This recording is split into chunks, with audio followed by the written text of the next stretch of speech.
नमस्कार। आज हम एक बहुत ही गहरे ज्ञान सागर में उतर रहे हैं। यजुर्वेद से जुड़ा है ये जाबाल दर्शन उपनिषद, और हमारा इरादा इसके बिल्कुल दिल तक पहुंचना, इसका सार समझना। ये आत्म साक्षात्कार और संन्यास के बारे में क्या कहता है, और ये दर्शन मतलब ये किस अनोखी दृष्टि की बात कर रहा है। हमारे पास जाहिर है इस उपनिषद पर आधारित कुछ अंश हैं और उनकी व्याख्याएं भी हैं। जी। तो चलिए एक पल के लिए सोचें। महान योगी ऋषि जाबाल एकदम गहरे ध्यान में, बाहरी दुनिया वो सब पीछे छूट गया है, चेतना पूरी तरह अंदर की ओर मुड़ी है, शांत, स्थिर। हाँ, और इसी गहरी आंतरिक अनुभूति, इसी प्रत्यक्ष दर्शन से, इसी से तो इसका नाम पड़ा जाबाल दर्शन। बिल्कुल, ये उस दौर की बात है जब लोग बाहरी पूजा पाठ कर्मकांड से थोड़ा आगे बढ़कर अंदर के सच को खोजना चाह रहे थे। सही, आंतरिक ज्ञान की ओर एक रुझान था। हाँ, और शायद हम शुरू करें उपनिषद के शांति पाठ के भाव से। ओम पूर्णमदः पूर्णमिदम्। हाँ, वो अद्भुत है। वो भी पूरा, ये भी पूरा, और पूरे से पूरा निकलता है, फिर भी पूरा ही बचता है। जी, ये पूर्णता की बात, ये शायद हमारे आज के विषय आत्मा की असीमता उससे कहीं ना कहीं जुड़ती है। सही कहा। अच्छा, तो इस उपनिषद की शुरुआत ही एक बहुत ही बुनियादी सवाल से होती है। एक शिष्य है जिज्ञासु, वो अपने गुरु ऋषि जाबाल से पूछता है, भगवान, ब्रह्म का स्वरूप क्या है? मतलब वो परम सत्य है कैसा, और जो मुक्त हो गया, जिसने उसे जान लिया, वो रहता कहाँ है? हाँ, ये प्रश्न तो पूरी खोज की नींव है, और ऋषि जाबाल का उत्तर देखिए कितना, आप कह सकती हैं, क्रांतिकारी है। वो किसी जगह की, लोक या स्वर्ग की बात ही नहीं करते हैं। वो कहते हैं मुक्ति शरीर से छूटना नहीं है। शरीर तो वो तो नश्वर है, आता जाता रहता है। असली मुक्ति तो चित्त के बंधन टूटने से है, हमारी इच्छाएं, हमारी पकड़, हमारी मान्यताएं, उस जाल से। अच्छा, चित्त के बंधन। हाँ, ऋषि का इशारा है कि जिस पल, जिस क्षण मन बाहरी चीजों से, विचारों से और अपनी वो जो छोटी सी पहचान है ना, मैं, उससे हटकर अपने असली सोर्स आत्मा में टिक जाता है, बस वही पल दर्शन का है, वही असल में देखना है, वही मुक्ति है। ओहो। यहीं पर जाबाल दर्शन नाम का राज खुलता है। ये बाहर नहीं, अंदर देखने की बात है, चेतना का सीधा अनुभव। तो दर्शन अंदर है, और मुक्ति भी कोई बात की घटना नहीं या कहीं और जाना नहीं, बल्कि यहीं इसी पल में मन की शांति, स्थिरता। बिल्कुल। ये तो अपने आप में बहुत बड़ी बात हुई। अच्छा, अब आगे बढ़ते हैं आत्मा के स्वरूप पर। उपनिषद कहता है कि आत्मा इंद्रियों की पकड़ में नहीं आती, ना दृश्यम ना श्रवणम। हाँ, मतलब देखा, सुना, छुआ नहीं जा सकता।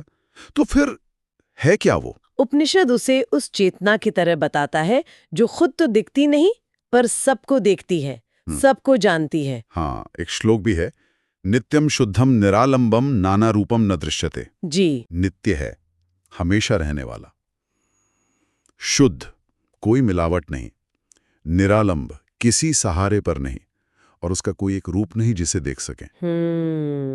इसी को निर्गुण ब्रह्म कहा गया है ना? हाँ, निर्गुण ब्रह्म, ये शब्द ये वेदांत के बिल्कुल केंद्र में है।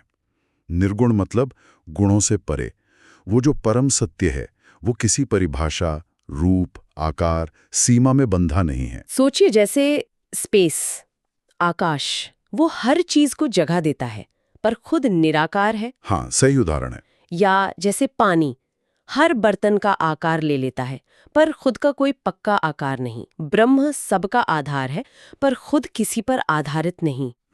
और ये समझना जरूरी क्यों है? क्योंकि जब तक हम आत्मा को गुणों से जोड़ते हैं, मैं अच्छा हूँ, बुरा हूँ, ये हूँ, वो हूँ, तब तक हम उसे एक दायरे में बांध देते हैं। मुक्ति का मतलब ही है इन छोटी पहचानों से ऊपर उठना और उस असीम, निर्गुण, शुद्ध चेतना के रूप में खुद को अनुभव करना। ये जानना कि मैं ये शरीर नहीं, ये मन नहीं, ये विचार नहीं, बल्कि वो साक्षी चेतना हूँ जो इन सबको देख रही है। ये समझना कि आत्मा निर्गुण है, निराकार, ये तो हमारी आम सोच से बिल्कुल अलग है।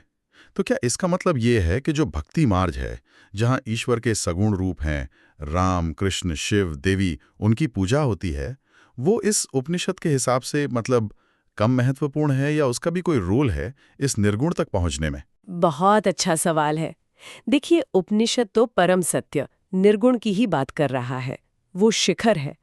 लेकिन व्यावहारिक तौर पर देखें तो मन को सीधे निराकार में टिकाना सबके लिए आसान नहीं होता। हाँ, ये तो है। तो सगुण उपासना, भक्ति, ईश्वर के रूप का ध्यान, ये सब मन को एकाग्र करने के, प्रेम जगाने के, समर्पण जगाने के बहुत शक्तिशाली तरीके हो सकते हैं। कई ज्ञानी मानते हैं कि सगुण उपासना एक सीढ़ी बन सकती है निर्गुण अनुभव तक जाने के लिए। वो प्रेम जब गहरा होता है ना, तो भक्त अपने इष्ट देव के स्वरूप में ही खोकर अंत में उस निराकार तत्व में मिल सकता है। अच्छा। तो ये विरोधी नहीं है, बल्कि अलग अलग स्तर या रास्ते हो सकते हैं, आप कह सकती हैं। ये स्पष्टीकरण जरूरी था। अच्छा, अब इसी आत्मज्ञान की समझ से जुड़ा है सन्यास का असली मतलब। आमतौर पर तो हम यही समझते हैं, गेरुआ कपड़े पहन लिए, घर बार छोड़ दिया, जंगल या आश्रम चले गए। हाँ, यही धारणा है। लेकिन जाबाल दर्शन उपनिषद यहाँ भी एक अलग ही बात कहता है, चौंकाने वाली बात। यहाँ सन्यास सिर्फ बाहरी चोला बदलना या जगह बदलना नहीं है। नहीं, ये तो अंदर के अहंकार का त्याग है, मैं और मेरा। इसकी जो गहरी पकड़ है ना, उसका ढीला पड़ जाना।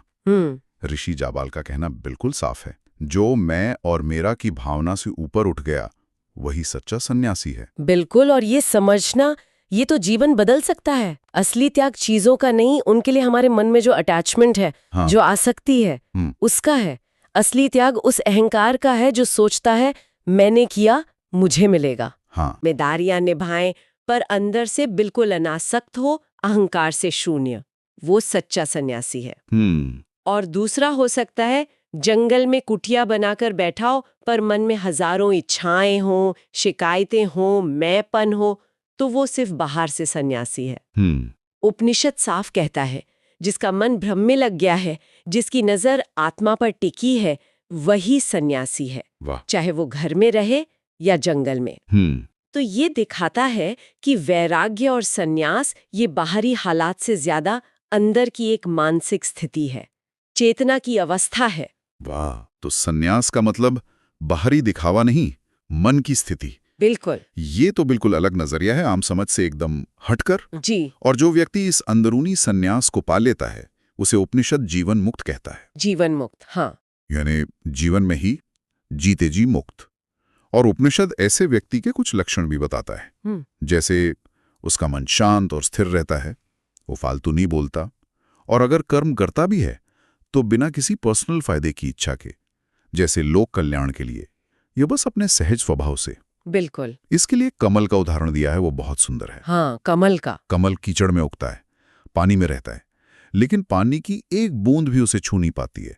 वो हमेशा खिला हुआ, साफ, अलिप्त रहता है। सही। बिल्कुल वैसे ही जीवन मुक्त व्यक्ति दुनिया के बीच रहता है, अपनी सारी जिम्मेदारियां निभाता है, लेकिन दुनिया के उतार चढ़ाव, सुख दुख, मान अपमान उसे अंदर से छू नहीं पाते। वो साक्षी भाव से जीता है। एकदम सही कहा। जीवन मुक्त अवस्था भागना नहीं है, बल्कि संसार में रहते हुए भी उससे प्रभावित न होने की कला है, साक्षी भाव में जीना। उपनिषद का एक बहुत प्रसिद्ध वचन है जो इस अवस्था का निचोड़ बताता है। यदा सर्वे प्रमुच्यन्ते कामा ये अस्य हृदय स्थिताः अथ मर्त्यो अमृतो भवति अत्र ब्रह्म स्मश्नुते। इसका अर्थ क्या हुआ? इसका अर्थ है, जब दिल में बसी हुई सारी कामनाएं, सारी इच्छाएं, सारी वासनाएं पूरी तरह से झड़ जाती हैं, खत्म हो जाती हैं, तब ये नश्वर शरीर वाला इंसान भी अमर हो जाता है।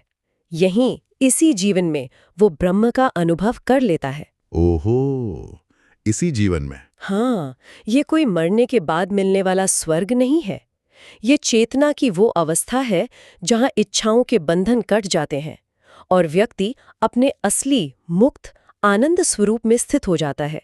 यही परम अवस्था है। और जब कोई साधक साधना करते करते इस अवस्था के पास पहुंचता है, जब उसकी चेतना इस छोटे से शरीर और मन की हदों को तोड़कर अपने असली अनंत स्वरूप को छूती है, तब उसे वो महान अनुभव होता है जिसका जिक्र हमारे शास्त्रों में बार बार है, अहम ब्रह्मास्मि। अहम ब्रह्मास्मि, मैं ब्रह्म हूं। ये सिर्फ शब्द बोलना नहीं है, ये एक सीधा गहरा अनुभव है। सोचिए जरा, आप अचानक महसूस करें कि आप सिर्फ ये शरीर नहीं बल्कि अनंत आकाश की तरह फैले हुए हैं, हर कण में है। हाँ। उस अनुभव में दूसरा कोई रहता ही नहीं। और जब दूसरा नहीं तो डर कैसा? असुरक्षा कैसी? बिल्कुल। सारे डर, सारी चिंताएं उसी पल गायब। यही वो दर्शन है जिसकी बात हमने शुरू में की थी, अपने ब्रह्म स्वरूप का सीधा अनुभव। निश्चित रूप से ये आत्म साक्षात्कार का शिखर है, जहां जानने वाला ज्ञाता, जानने की वस्तु ज्ञेय और जानने की प्रक्रिया ज्ञान, ये तीनों एक हो जाते हैं। साधक खुद ही वो अनुभव बन जाता है। उपनिषद इस अंदर के प्रकाश की महिमा बताते हुए कहता है, नहीं तत्र सूर्यो भाति न चंद्र तारकम नेमा विद्युतो भांति कुतो अयम अग्निः। मतलब उस परम अवस्था में न सूरज की रोशनी पहुंचती है, न चांद तारों की, न इन चमकने वाली बिजलियों की, फिर इस मामूली आग की तो बात ही क्या है। क्यों? क्योंकि तमेव भांतम अनुभाति सर्वम तस्य भासा सर्वमिदं विभाति।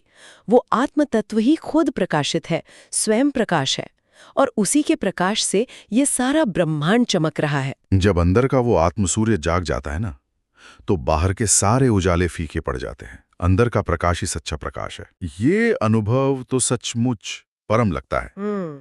लेकिन यहाँ एक सवाल उठता है, बिल्कुल स्वाभाविक सा, कि इस अंदर के सूरज को जगाने का, इस अहम ब्रह्मास्मि के अनुभव तक पहुंचने का प्रैक्टिकल रास्ता क्या है? हाँ, बिल्कुल। सिर्फ बातें सुनने या समझने से तो ये होगा नहीं। यही उपनिषद साधना के मार्ग पर आता है। हाँ, उपनिषद सिर्फ सिद्धांत नहीं बताता, वो रास्ता भी दिखाता है। हाँ। और ये रास्ता किसी मुश्किल कर्मकांड का नहीं है। ये ध्यान और आत्मनिरीक्षण का मार्ग है। उपनिषद आत्मनिष्ठ ध्यान की बात करता है।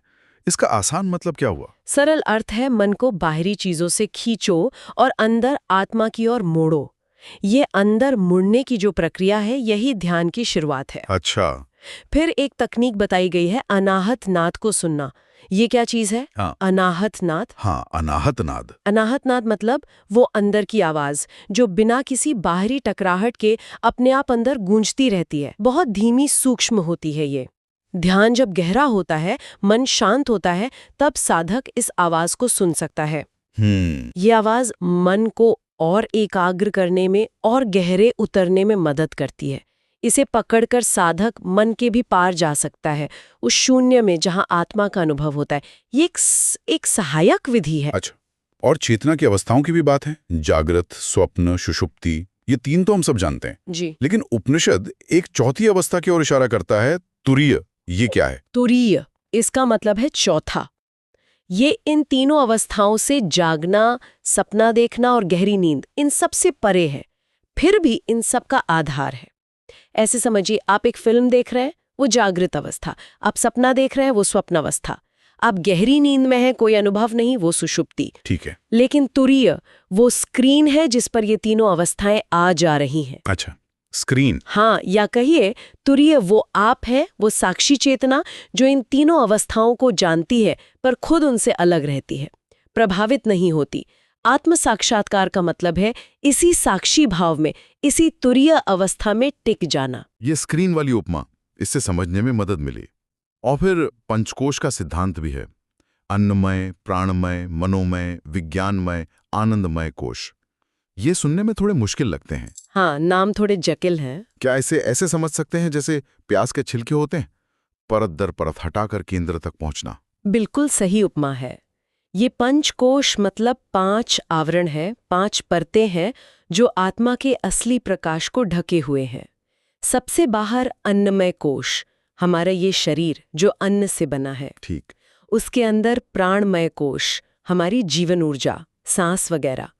फिर मनोमय कोश, हमारा मन, विचार, भावनाएं। उसके भी अंदर विज्ञानमय कोश, हमारी बुद्धि, समझने की शक्ति, निर्णय लेने की क्षमता। और सबसे अंदर आनंदमय कोश, गहरी शांति और आनंद की अवस्था जो गहरी नींद में महसूस होती है। साधना का मकसद है इन कोशों से अपनी पहचान हटाना, ये समझना कि मैं सिर्फ शरीर नहीं हूँ, सिर्फ सांस नहीं हूँ, सिर्फ मन नहीं हूँ, सिर्फ बुद्धि नहीं हूँ, और यहाँ तक कि वो जो गहरी नींद वाला आनंद है वो भी मेरा असली रूप नहीं है। अच्छा। मैं तो इन सब परतों के पीछे छुपा हुआ, इन सब का आधार वो शुद्ध, नित्य, तुरीय चेतना हूँ।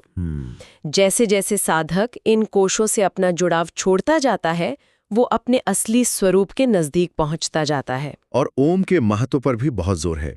ओमकारम जपे ध्यान पूर्वकम। ओम का ध्यान से जाप करने को कहा गया है।